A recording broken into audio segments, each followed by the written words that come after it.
With just 8 days to go until the Pittsburgh Penguins open the season, a weary city turns its eyes to Fifth Avenue in its time of need.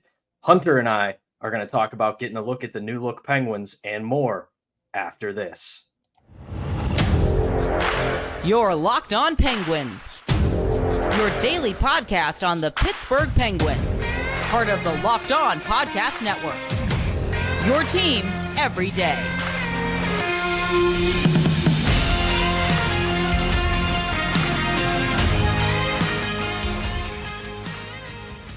Hello and welcome back to another episode of the Locked On Penguins podcast. And thank you for that wonderful intro, by the way, Pat. That was very good after what happened on Sunday with the Steelers. I am Hunter Hodes, one of your hosts at least, joined as always by my co-host Patrick Damp. You can follow me on Twitter at Hunter Hodes. You can follow Pat's Twitter at Synonym for Wet. And you can follow the show's Twitter at LO_Penguins. Of course, a reminder, thank you all so much for making this your first listen/watch of the day. I don't think you couldn't have said it any better than that, just considering what happened to the Steelers on Sunday. And if you want more on that, go check out Locked On Steelers with Chris Carter. He does a tremendous job breaking down that team. The Penguins, it's a game night tonight, another preseason game. They're in Halifax, Nova Scotia, Sidney Crosby's hometown, for the Penguins to take on the Ottawa Senators. Most of the A-team is going to be playing tonight. We're going to look at some new look lines a little later on in the show, but it feels like everything around this game has been such a spectacle. The Penguins social media is going crazy. You have players engaging in scavenger hunts around Sid's hometown. You got them trying new restaurants. Got all these little kids going crazy when Sid steps onto the practice rink. It just honestly feels like something out of a movie. Sid comes back to his hometown, plays a game there.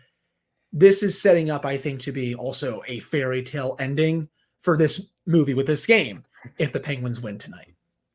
The guy has got a big reputation in Nova Scotia, man, and it's something to see. And it's really cool because the stakes feel really high, but in reality they aren't. It's a preseason game.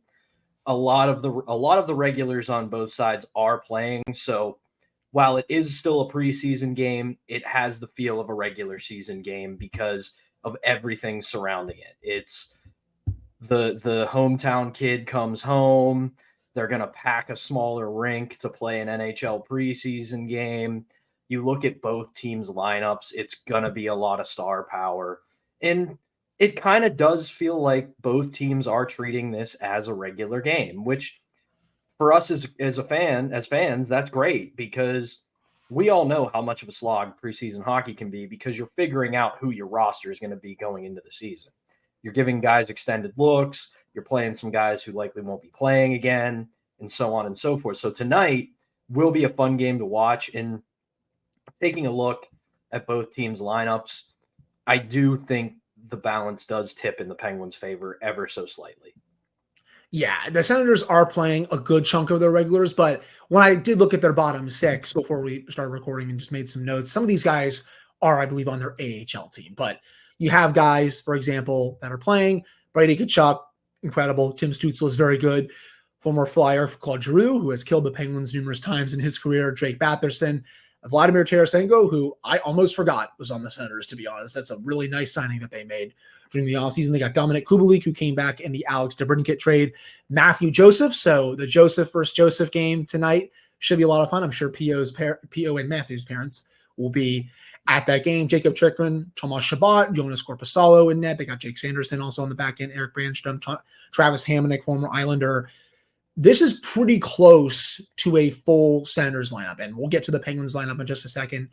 All their top guys are playing in this one. Tristan Jarry is in net.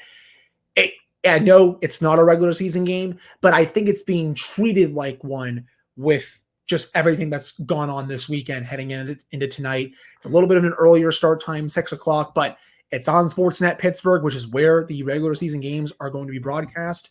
If you have the station, if you're a hooligan like Pat and I, who don't have cable, we're going to have to figure out something. I'm probably going to have to go to a bar or something later or find an illegal way to stream it or something like that. But we'll get our first look at that. Overall, though, again, it's just been being treated like a regular season game with the lineups, with how it's going to be a sellout, the TV broadcast. everything. It's all leading up to, I think, what could be hopefully a really good preseason game, because let's face it, getting through preseason games are a slog. Most of the games, they're filled with AHL players who are not going to be on the team this year. But for a game like this, it's a dress rehearsal. And I like those preseason games. Sure, are they giving 110%? No, they're not. But they're still operating at a level that I'm excited to see, especially once the regular season gets underway next week. Agreed. And can I just say, man, I'm so happy Claude Giroux is no longer a Flyer. Same. Because in the same mold as now Penguin Jeff Carter and other former Flyer Mike Richards, that's a trio of players that I wanted to like so badly, but they played for the Flyers. And then when they moved on, like, don't get me wrong, I'm not buying an Ottawa Senators Claude Giroux jersey or anything like that, but I've always loved the way this dude has played the game, and where this Ottawa Senators team is in their rebuild and where they're trying to go, man, that is a good guy to have on your first line, because while he was a Flyer and the Flyers are still in their cup drought, he played a lot of meaningful hockey for that team, and he was a big driver for that level of success that they got to. So that's a really good leader to have. Same thing with Vlad Tarasenko on your second line. He's still a very good goal scorer, and he has won the Stanley Cup. He's gone on deep runs with the Blues in his career. This is a team that, because they're in a division with teams like Florida, Boston, Toronto, and even Buffalo to an extent, people are kind of forgetting are there. And while I don't see this as a contending team just yet, this is a very good hockey team in Ottawa, and there's somebody we're going to have to keep an eye on for the next couple of seasons. This team is trying to make the playoffs this year. You saw them take a step last year. They got close. They were in the race until the final couple of weeks. They got eliminated. But when this team is healthy, firing on all cylinders, and if they can get the goaltending, they can be a playoff team this year. Goaltending has really haunted them the last several years. They haven't gotten it right, whether it was Matt Murray, whether it was Cam Talbot, whoever else you want to put in there. Ever since 2017, I know they rebuilt a little bit. These last couple of years, they haven't gotten the goaltending part right, and they're hoping that they will with Jonas Korpisalo. The Penguins fans know him very well from his days in Columbus. He had a really good year last year, by the way. He was by far career best numbers, 915, 920 save percentage, played really well with the Kings. If he can replicate that for the Sens, they can definitely make it if they do stay healthy. Stopping Brady Tkachuk, I think, tonight is very paramount. Great playmaker. Great also in front of the net. He is much like his brother in that regard. I do think Matthew is the overall better player, but Brady still had a great year last year. Stopping him is going to be very important if the Penguins want to win this. You said it for Giroux. Even though he's in his 30s now, this guy had 35 goals and 79 points last year. He is still a very good player. Now, Sidney Crosby doesn't have to pass the baton to Claude Giroux like someone tried to do about a decade ago. But he is still a very good player. Has he ever been the best player in the world? Yeah, maybe for like 5 minutes, but not for a full series or anything like that. Had to throw that joke in there. You got Chikrin, who needs to stay healthy for the Senators. Shabbat needs to have a little bit of a better year. A lot of talent on this team. And for a Penguins team that wants to get back into the playoffs this year, even though it's preseason, this is going to be a good test for them with how much talent the Senators can throw at them. Yeah, and looking at a lot of the moves they've made over the past couple of years, I cannot argue with the direction they're going. They're doing a good job. Tim Stützle started slow and now looks like a star. Like, that guy is like, he's gonna fall behind the Matthews and the McDavids and the Tkachuks a little bit as a guy that you don't talk about as much, but he is a wagon, and that's a guy I would take on my team 8 days a week. And getting Jonas Korpisalo, like if he even comes somewhat close to his numbers from last year, their goaltending problem is solved. And I look at a guy on their team, and this is from personal experience when I used to work in the AHL for the Utica Comets, a guy like Zach McEwen in their bottom six, that dude's a good player. when the Comets made their run when I worked for them, they ultimately lost in the first round to the Toronto Marlies, and that was the year that the Toronto Marlies were loaded for bear and they were not going to lose the Calder Cup. But McEwen was a big factor in that team having success. And if he can put it together even a little bit at the NHL level, that's some quality depth on your lineup. Agreed. And I know a lot of us like to dunk on Pierre Dorion because, hey, he's been a very weird GM at times, but he's done a pretty good job the past couple of years. The Alex DeBrincat thing did not work out. He realized that. Now, didn't get that good of a return, but they were able to replace him, I think, by committee, especially with Vladimir Tarasenko. There have been some deals that he's signed recently where I've kind of been like, do these players really deserve all this much money? Like Sanderson's getting $8 million starting next year. I want to see, but he's potentially going to grow into that deal. You have Batherson signed for 4 more years. Obviously, Stützle and Kachuk are really good. Giroux signed for a couple more years. Shabbat is making $8 million. I think he's going to have to really grow into that deal as well. Korpisalo one could maybe be a bit much right now, but if he plays the way he just played, that's going to look really well. But they've done a pretty solid job overall, I think, of figuring out who their core guys are and locking them up. And just with all that talent that they have, again, I'm super excited to see how the Penguins match up against them. Those games last year between the two teams were very fun. And even though this one's a preseason game tonight, I expect the same, to be honest. Yeah, and I got to give a tip of the cap to Pierre Dorion, just because you think of everything he's had to go through over the past handful of years with the former ownership.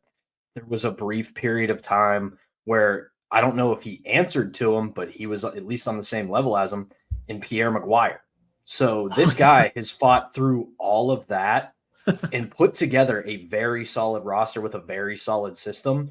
So now that they have a more stable ownership that appears to want to give them the resources to get better, I'm very curious to see what this guy does as the general manager over the next couple of years, especially once this team hopefully takes a step into contention, and how he can push them over the edge.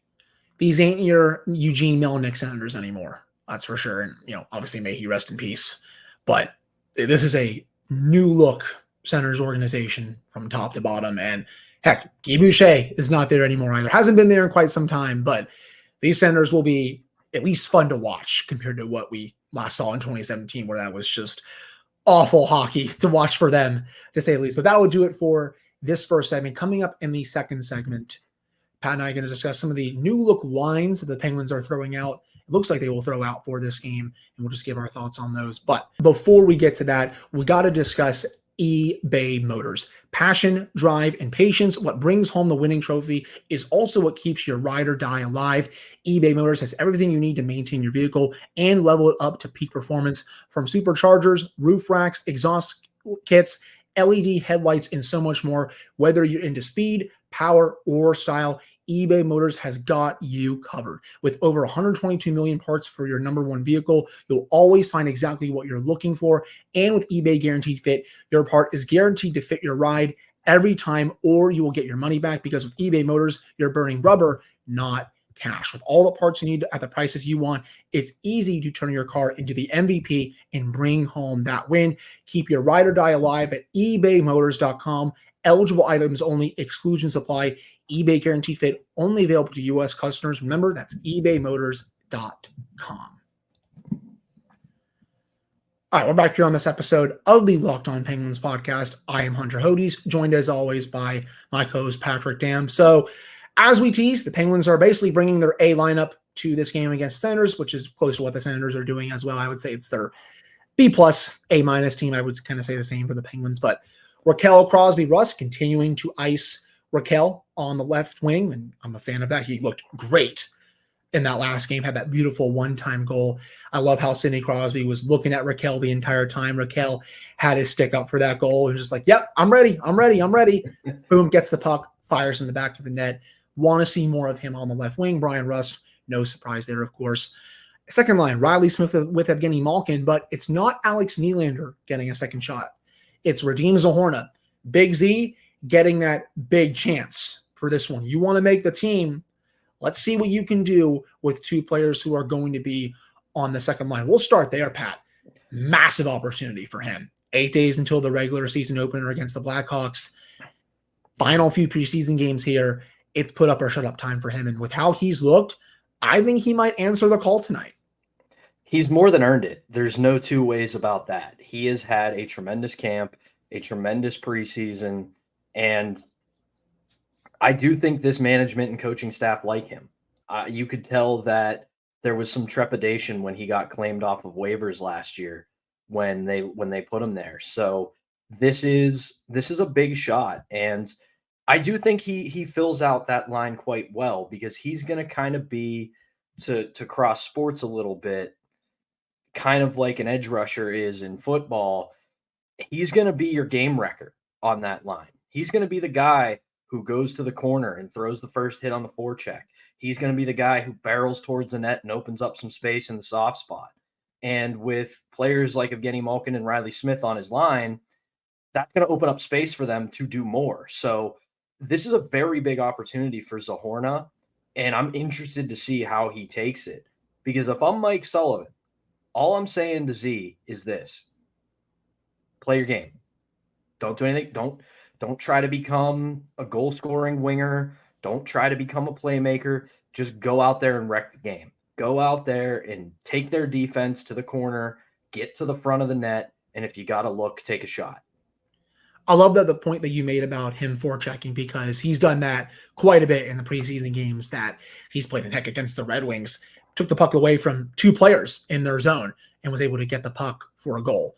And he plays like that, forechecks aggressively, gets the puck to Gino, who obviously loves having the puck on his stick. There's not many players in the league who don't like having the puck on their stick, but Gino is just obviously obsessed with it. I think they could form at least decent chemistry, maybe not as good as Smith with Gino, but in terms of right wingers, because that's kind of been, I guess, rotating throughout the past couple of seasons. You see Brian Rust there sometimes, you've seen Raquel there, you've seen other players bumped out. We saw Nylander there for a few games last year. Maybe they can form that chemistry that, Gino could be looking for in a right winger. And really curious to see how that goes. Bottom six-wise, Drew O'Connor with Lars Eller, continuing, I think, to hint that that's going to be 2/3 of the opening night third line. And on the right wing this time, Vinnie Hinostroza. So he gets a shot to see how he does with Eller and O'Connor. Curious to see how that goes too. Hinostroza, I think, has been fine during camp. I don't think he's been spectacular or anything, but you want to make an impression, this is the game to do it, in my opinion. And I think he's good enough to play in the NHL. He's definitely good enough to be in the Penguins' bottom six with his history for scoring in the league, but he's got to earn it. So, Gary, I'm really interested to see how he approaches this opportunity with two other players who look to be stable to the third line in about a week. Yeah, we've talked about it like a lot what I've seen from DOC in this camp. Yeah. Lars Eller has been a surprise. I know we were kind of lukewarm on him when they got him, but I think he's more than earned the chance to be the team's third line center this year. And I look at Hinostroza a lot on a much lower level as a Brian Rust kind of guy who you can kind of put him anywhere in the lineup and he'll be mostly effective. So if you can get him in the bottom six as a little bit of a scoring threat, that only makes this roster better. But again, like you said, he's got to earn it. He has to prove he belongs there. I think he has, for the most part, throughout this camp. Hasn't been spectacular, hasn't really been a big-time standout, but I think he's done enough to get looks like this. So tonight's a big game for him. How does he look as a depth forward?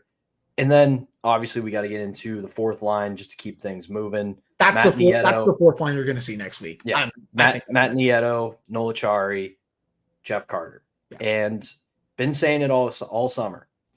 Jeff Carter is your fourth line right wing is a nice little luxury to have. He doesn't have to play all 200 feet. He doesn't have to be defensively accountable all game long. And you can put him in a position where he can maybe pop a few more goals in because he doesn't have to commit as heavily to defense. So I think this is your fourth line, and honestly, I like it. I like it a lot. I don't mind it. That's for sure. You have Acciari who can be that defensive-minded fourth line center. He can also kill penalties. Matt Nieto is kind of the same way, but if he provides some offense that he provided last year, I think that could be a good luxury to that line. And then Carter, We've been talking about this all offseason. I've been saying it on social media too. Jeff Carter is not going to be coming out of the lineup that often this season, if maybe at all. That's just how it is. Mike Sullivan likes him. He likes everything about his game. I think at this point, at least he realizes that he's probably not a center at this point in his career. And yes, is it a bit annoying maybe that some of these younger players are not getting the ice time over Carter once the season starts? Sure, but this is the reality of the situation. Mike Sullivan obviously likes him. He likes his game. He thinks it's suited for a fourth line role, and he is going to give the veteran a shot at keeping that job throughout the season. Now, could he get scratched at times? I think that's definitely a possibility, but we've been knowing this is coming since May, June, July. This should not be a surprise to anyone that follows this team when it comes to Carter going to be in the opening night lineup, especially for this lineup tonight. He is going to be in that lineup, and that's that. You can call it copium, you can call it whatever you want, but I think last year, as he started to trend downwards, it wasn't him trending downwards to the point of not being a valuable NHL player. It was the fact that he was no longer a center in the National Hockey League. There is one single undefeated entity in all of sports, and that is Father Time. It comes for everyone and waits for no man. And Father Time has come for Jeff Carter. But he can still be an effective bottom six winger that can get you a few goals, that can provide some stability. And I know that this town is not happy with him, but I think he's going to have, within reason, a bounce back year on the fourth line. Within reason, of course. We're not going to project 15, 20 goals from him or something like that. But if you can get 11 to 12 goals, you can get, 30 points, I think would be fine for a fourth liner for him at his rate. This is his final year of his contract. He can walk off into the sunset, all that good stuff after the year. He's not going to be on the team after the year. Everyone knows that. But again, I don't have high expectations for him. And yes, again, I understand why people are going to be annoyed that he's going to be in the lineup, but you're going to have to suck it up. Mike Sullivan has his reasons. He's not going to be getting that much ice time. That's the big thing here. They're going to shelter him. That is going to be very key for his minutes this year. You don't want him playing too often. Don't want him playing, especially up in the lineup when, God forbid, there's any injuries. But if you can shelter him, there is a path to make this work, I think, in my opinion. Yeah. There we go. But that wraps up the forwards. Defensively, the top four is the same. Graves, Letang, Pettersson, Carlson, P.O. Joseph on the bottom pairing, and Ryan Shea continuing to get another look on the bottom pairing. Interesting. I think that's the word I would use for that one. It's interesting. They're not going to be playing Chad Riedel, Mark Friedman, at least based on this projected lineup that we're talking about right now. Is Ryan Shea in play for that number 7 job next week? Because by all accounts and purposes, it seems like he has a real shot at making this team. Yeah. I just want to know what's the end game here with Ryan Shea. Same. I don't think he's been bad. Like, I'm not going to sit here and say he stunk because he hasn't, but I think there's better options ahead of him. So maybe they're just giving him an extended look because it's preseason. It's your 6th, 7th, even 8th defenseman.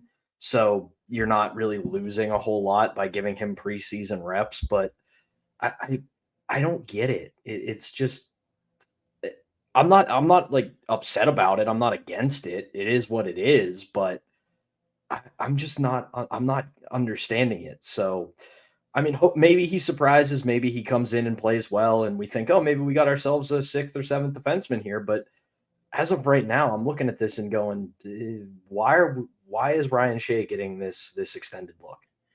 And I had my eye on him during the last preseason game late last week.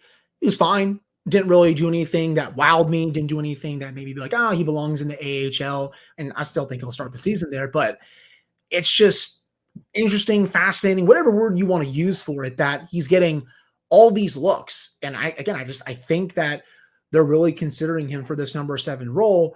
even though I do think Ruedel and Friedman are better options ahead of them. But hey, maybe he goes out there tonight, kicks a lot of butt with PO, and it's like, hey, maybe I'm in consideration for that number 6 role. You never know. Crazier things have happened, but that's, I think, the one main thing about this lineup that I was a bit confused by. I was like, he's getting the minutes, and it's not Mark Friedman or Chad Ruedel. I still think it's going to be one of those two that gets the job. I might be leaning towards Friedman right now, but still curious that it's Ryan Shea. Then, of course, Pat, Tristan Jarry, and net. No surprise there, but that's the lineup that it looks like everyone's going to see tonight. Should be a lot of fun. 6 o'clock start time. Remember, the time zone for Nova Scotia, they're an hour ahead of where we are here in Pittsburgh and just along the East Coast. So that's why it's a 6 o'clock start here, but it's where the Penguins are. It's a 7 o'clock start there. But that'll do it for this segment. Coming up to end the show, Pat and I are going to discuss the first look at Sportsnet Pittsburgh tonight, because the game is going to be televised there for the first time. Well, same channel, but you all know what I'm talking about. It's going to be that new look, new broadcasters, all that good stuff. But before we get to that, we got to discuss AG1, the daily foundational nutrition supplement that supports whole body health. I drink it literally every day, usually when I wake up, whether that's 8:30, 9:30. I wake up around that time, usually each day, depending on my work shifts. And I drink it right before I drink my coffee, and it is so freaking good. It gets me started the right way every day. I then drink my coffee, and then I'm in just the best mood every single morning. All great athletes have one thing in common. They take care of their bodies, and a huge part of that starts with optimizing whole body health. A lot of them also drink AG1, and it's why I'm a massive fan. With every daily serving, I'm setting myself up for success with 75 high-quality ingredients that give me key daily nutrients and support energy, recovery, focus, strength, and clarity. If a comprehensive solution is what you need from your supplement routine, then try AG1 and get a free 1-year supply of vitamin D and 5 free AG1 travel packs with your first purchase. You can go to drinkag1.com/NHL network. That's drinkag1.com/NHL network. Check it out. All right, we're back here on this episode of the Locked On Penguins podcast. I'm Hunter Hodes. Joining me, as always, is my co-host Patrick Dam. So, game tonight, you will not be able to stream it on the Penguins website. It is on Sportsnet Pittsburgh. For those that have cable, same channel, just obviously will look a little bit different. It's not AT&T Sportsnet Pittsburgh. But for hooligans like Pat and I and other people who have cut cable, you're going to have to find another way to stream it. Maybe I'll go out to a place that's televising the game. I'll find an illegal way to watch it. I'll figure it out. I'll be watching it no matter what. But I'm still really excited to see this new look broadcast. Josh Getzoff will be on the call. You'll have Colby Armstrong there, Haley Hunter between the benches, I'm sure. Just really excited for this new look and a preview of what's to come next week when the season kicks off. Yeah, it's probably going to be a radio broadcast kind of night here in my house because shame on you. Shame on you. YouTube TV guy, don't have cable, and well, if you are ready for it, here it is, the new look channel. I am excited to see this, but I will say, for those of us who don't have cable, the back door that I always use to watch games, whether it was the Penguins or Pirates, since I cut cable, was I used a login that I had for somebody that did have cable, and I was able to watch it on what was then AT&T Sportsnet's website. I checked this morning. Doesn't exist anymore. So that's terrible. That's going to be a bit of an issue. But yeah, I mean, overall, I'm excited to see what this looks like, because it's a little bit of new faces, a lot of familiar faces, and they kind of have really put the right people in the right places to succeed. So I'm excited for that. I also, the way I look at this is, if I'm reading this correctly, and this is more a take on what's happening with the channel and the future of streaming and all that. If I'm reading this correctly, and this is obviously my own speculation, I don't have any inside sources on this. Nobody's talked to me about this. I'm assuming when the Penguins acquired the channel, that's all they did. They just acquired the channel. So all of their existing deals with cable companies and everything like that are in place until they're done. So I don't know how long that lasts. I don't know how long the agreement is between the channel and the team and the cable networks. So this could change in a year. This could change in 2 years, 3 years, who knows? But seeing the way that Fenway Sports Group operates NESN, NESN up in New England, I don't think we're far off from this becoming either a standalone service that you can buy or them tweaking it to being available on streaming networks. So I know there's going to be some short-term pain, but hang in there, Penguins fans. It's going to get better. And I do think as more people probably continue to cut the cord, because let's face it, I think the only people that have cable probably have it for one of two reasons. One is to watch sports, whether it's something on ESPN, Monday Night Football, whether it's Sunday Night Football, World Series, whatever. People have it to watch sports. I don't think people will usually tune into the local news and all that stuff. And sorry. Didn't mean to diss KDKA there or anything like that. We all love KDKA and all those stations here. But I had to be a little honest, just a little bit that, but sports mainly. I would also say movies a little bit too, but you can also just get those wherever. But I think the main thing is sports. No, you're absolutely right. The thing that is keeping cable alive in this day and age is live sports. It's what people get cable for. It's so you can watch the NFL on CBS, Fox, ABC, NBC. It's so you can watch your local teams in the NBA, NHL, MLB. So I've been saying this since the announcement, and we're starting to see it already across the NHL with Vegas offering their own in-house subscription service. Until some media company comes up with a solution, the future is going to be what the Vegas Golden Knights are doing with nighttime. It's going to be teams saying, we have in-house media departments now.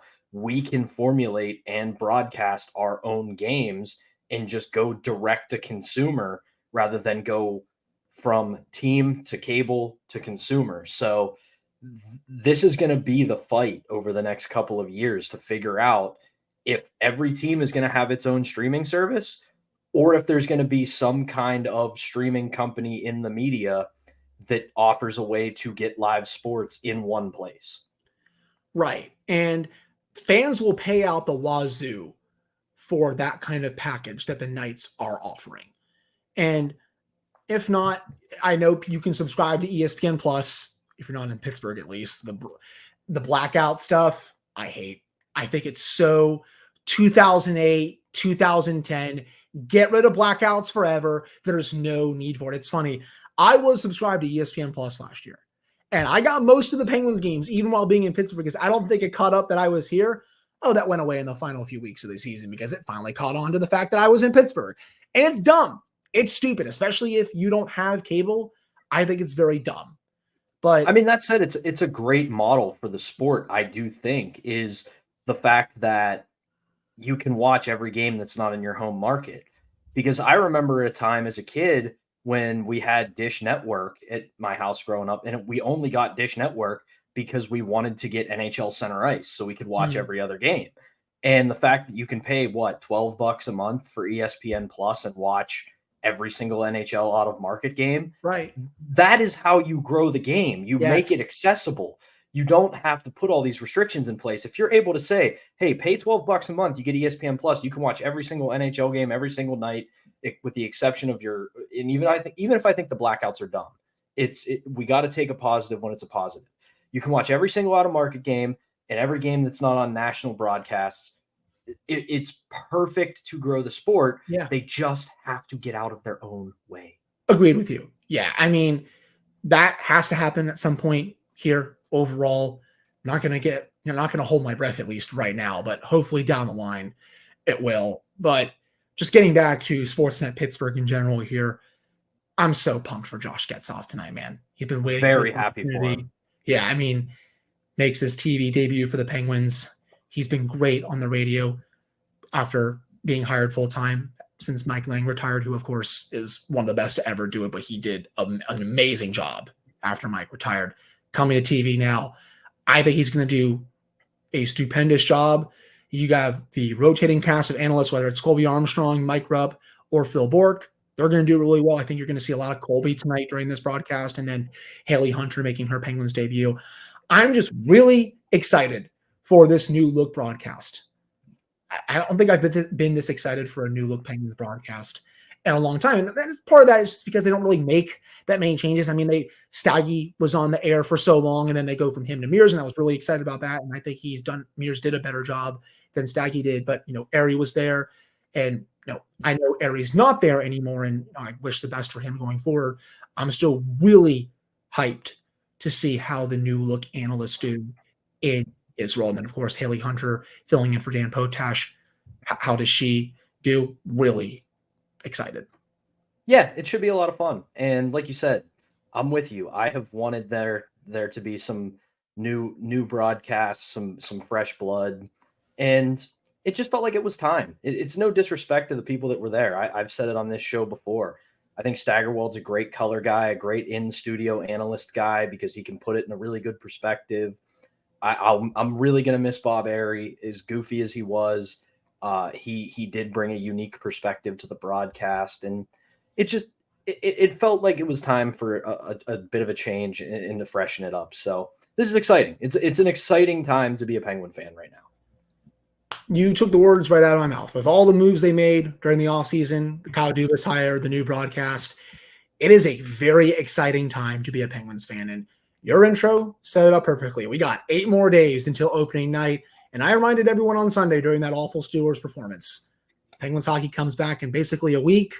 Come home, people. Come home. Everyone's excited. This team should be good this year. We have them making the playoffs, and we have a lot more content to come later on in the week. But, Pat, this will not be the only recording that we do today. If you want to fill the listeners in on what's going on with that. It's the Nova Scotia Showdown, and Hunter and I, we will be back very early tomorrow morning in your favorite podcasting apps or on YouTube to recap the Nova Scotia Showdown, because once that game ends, we're going to fire up the old podcast machine and do a little bit of a recap. We will go live tonight. Well, not live on YouTube at least, but we will start recording right after the game, whether that's 8:45, whether that's 9 o'clock, and we'll have all of our notes. We'll have everything in front of us, and we will just give our thoughts on the game and who stood out versus who still needs to do a little bit more as we head towards the end of the preseason. But that will do it for this one. Thank you all so much for listening / watching this one. We will be back bright and early on Tuesday for a unusual morning episode of the podcast, but then we will be back at the usual time on Wednesday, Thursday, and Friday for your drive home. And then next week, where the regular season starts, we're super fired up about it. But again, thank you all so much for tuning in. We will be back on Tuesday.